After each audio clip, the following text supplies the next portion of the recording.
To this story now, South Africa's first ever Health Ombudsman, Professor Malegapuru Makgoba, has bowed out of office.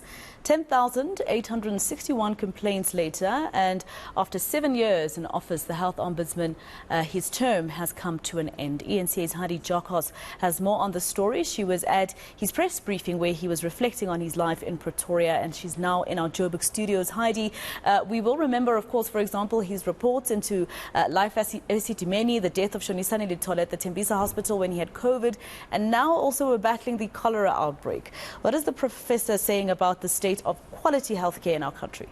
Yes, Maseko, it's just important to highlight that it is, of course, his last day in office. A new ombud will probably be announced and appointed as of tomorrow, according to the health minister. But yes, 10,000 complaints later, the most shocking cases, for example, life eSetimeni, as well as the report that came out of Rahima Musa. The Health Ombuds, Professor Makgoba, not holding back, really scathing about government's healthcare facilities, speaking about how this is an indictment, given the fact that the most vulnerable in our society need healthcare facilities and services, yet you have them, a lot of them, in the worst case. We do know that, for example, the Eastern Cape as well as Gauteng healthcare facilities, according to the Health Ombuds, are the most dysfunctional, with the Free State not far behind.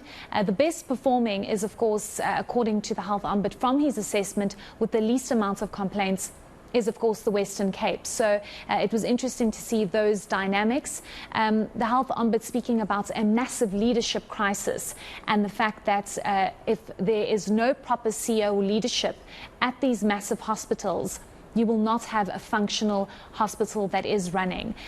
We do know that out of the 10,000 complaints that he has received over the last 7 years, he's managed to conclude all of them. Some are still on appeal, but he says he's managed to deal with every single complaint. Let's listen to what the outgoing Health Ombudsman had to say.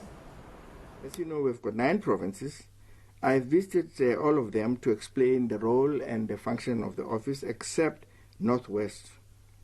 I'm sure those that are from Northwest are disappointed, but it's because Northwest Department of Health has been under administration, and it is not safe, I think, to spend your energy on a department that is under administration.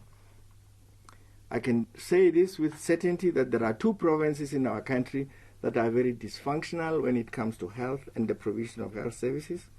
It's the Eastern Cape and Gauteng. The Free State is not far from behind from those 2. And there is a province that I have to also to identify that seems to have gotten its act together. It's the province of the Western Cape. And Heidi, I don't know what 10,800 complaints work out to in 7 years, how many a day, etc. But did he have any words of wisdom for the next Health Ombudsman? Yes, it's not going to get any easier, Maseko, according to Professor Makgoba. He's made it very clear that there are still many issues. There's a lot of instability, there's a lot of uncertainty.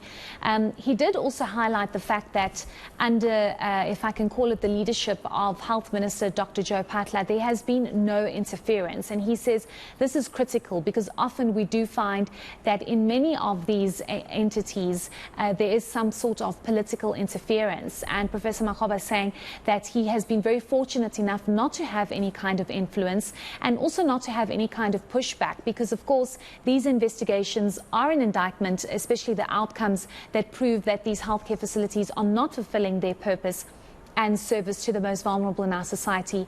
He's indicated that he has never received any pushback from government officials, despite the fact that sometimes these investigations and these reports, point a bad finger to government.